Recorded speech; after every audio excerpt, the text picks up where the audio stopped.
In the capital, Kiev, here's our international correspondent, Oleg Guerin. The rush to Kiev, a capital under attack. As we headed for the city this morning, there was little moving, apart from Ukrainian troops. But the Russians are watching from the skies, ready to strike, as they did here, just an hour outside the capital.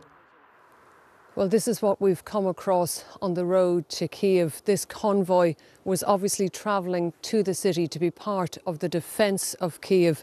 This is an air defence missile system. It was hit yesterday. The smoke is still rising here. And here too, after an early morning strike on a block of flats near Kiev's Giuliani airport. The authorities here say it was a Russian missile strike that killed 2 people. It could have been many more, but plenty of locals had fled or taken cover in shelters. Yuri Shevchuk, who lives nearby, says the West must help Ukraine. I wanted to say for you, for your governments, because that we are in need, urgently in need, as soon as possible, as much as possible. We are in need anti-aircraft missiles, we are in need anti-tank missiles, we need ammunition. Is there any message that you would wish to send to President Putin? I wanted to say to President Putin that only one way for him, it's way to hell. Well, this is what Kiev woke up to this morning. All of this destruction is in a residential area in a European city. And there is a real sense here now that nowhere in the capital is safe. And so much of Kiev now looks like this, still standing, but bracing for impact. Всім доброго ранку, українці. Ukraine's embattled president, Volodymyr Zelensky, took to the deserted streets, shooting a selfie video to reassure his people. I am here, he said, and we will not lay down our arms. Far from it, we found Ukrainians taking up arms, forming volunteer brigades to defend the city alongside the local police.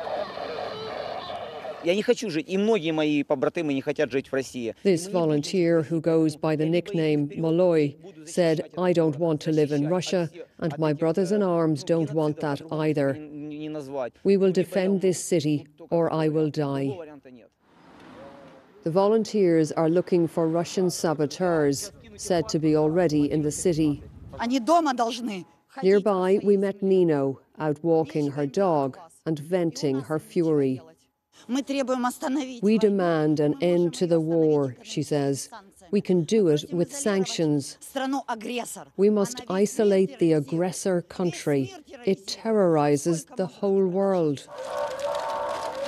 With Russian forces at the gates, some are still fleeing the capital.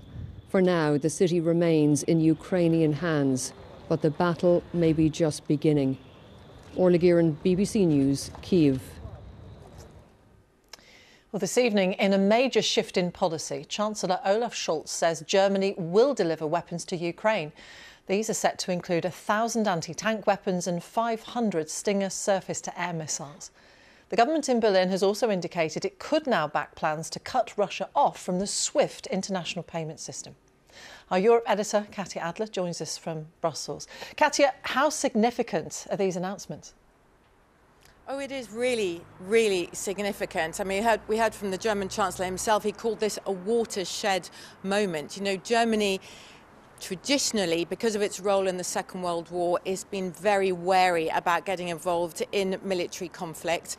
But this aggression by Russia on Ukraine has put the German government under real pressure at home and also abroad from other Western allies. So Germany will not only be sending weapons directly to Ukraine itself, but it's also lifted some restrictions on German-made weapons owned by other countries, and so they can help Ukraine as well, like, for example, the Netherlands or the Baltic states, who have been waiting as well. And as you mentioned, I mean, Germany had been very opposed to rejecting Russia from SWIFT. That's that global financial transaction network. But today, ministers said they were working on a way of how they could remove Russia in a targeted way. That, of course, is a move that is supported by the UK, the US and other member states as well.